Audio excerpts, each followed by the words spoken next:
Either Hillary Clinton has some very explosive information that none of the rest of the public has access to, or she floated a conspiracy theory about Tulsi Gabbard, claiming that someone who deployed twice, who joined the military, is covertly being groomed by the Russian government.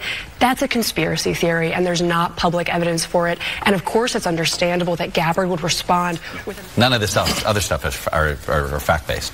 Not fact-based, and also I'm just not sure that it, like you said, I'm not sure it's going to make a difference at the end of the day. If she had said this about Elizabeth Warren, totally different story. But Tulsi Gabbard's, the center of gravity around her is not that strong. So in the end, this might not move the needle. That's a weird side. I think they've got their eye on somebody who's currently in the Democratic primary and are grooming her to be the third-party candidate.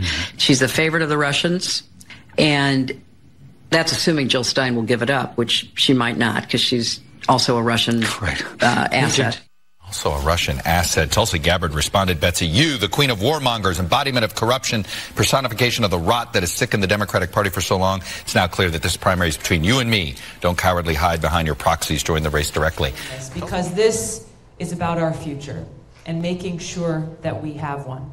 The obstacles are great. There's a lot of folks and the rich and powerful in the military-industrial complex who have benefited off of the status quo for far too long. But there is nothing more powerful than when we, the people, rise up and make sure that our voices are heard so that we can reclaim our democracy, reclaim our government, so that we can truly ensure a government that is for the people. People warned me in 2016 that my endorsement of Bernie Sanders would be the end of my quote-unquote political career.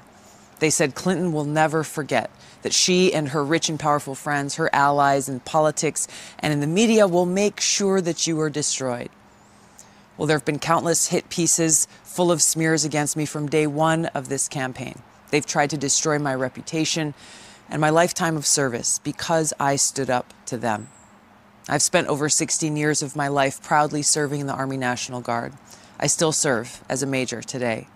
I volunteered to deploy to the Middle East twice.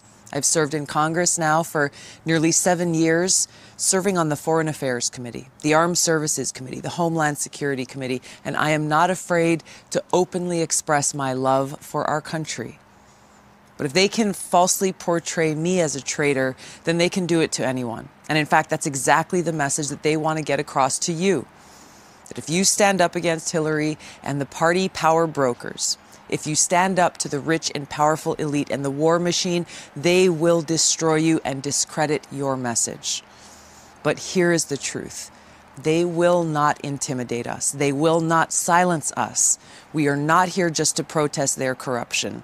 I am running for president to take the Democratic Party and our country back from the corrupt elite.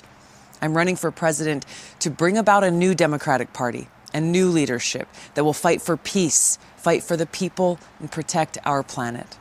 So I want to ask every single one of you to join me in speaking truth to power. Don't be afraid. Let's root out the corruption in our party and our country. Join me to end the war machine's stranglehold over our leaders and ensure that our government is truly of the people, by the people, and for the people. As much as Hillary Clinton would love for me to run as an independent or a third-party candidate, I am not entertaining that. I will not do that. I am a Democrat. I am running for the Democratic nomination in this country to take back our Democratic Party away from this warmongering, corrupt establishment and return it to the hands of the people so that our party can truly be the party of, by, and for the people, fighting every single day for peace, for the well-being of our people, and to protect our planet. Any reaction to former Secretary of State Hillary Clinton implying that Congresswoman Tulsi Gabbard might be a Russian asset? What I'll say is that I'm not going to get into their dispute. What I will say is that we know right now. Is that appropriate? Well, I suppose when you become a private citizen, you can say whatever you want. I understand that. But she's a sitting member of Congress. She served. Well, I certainly honor her service. As we saw in the debate, I also have strong disagreements with her on topics like Syria.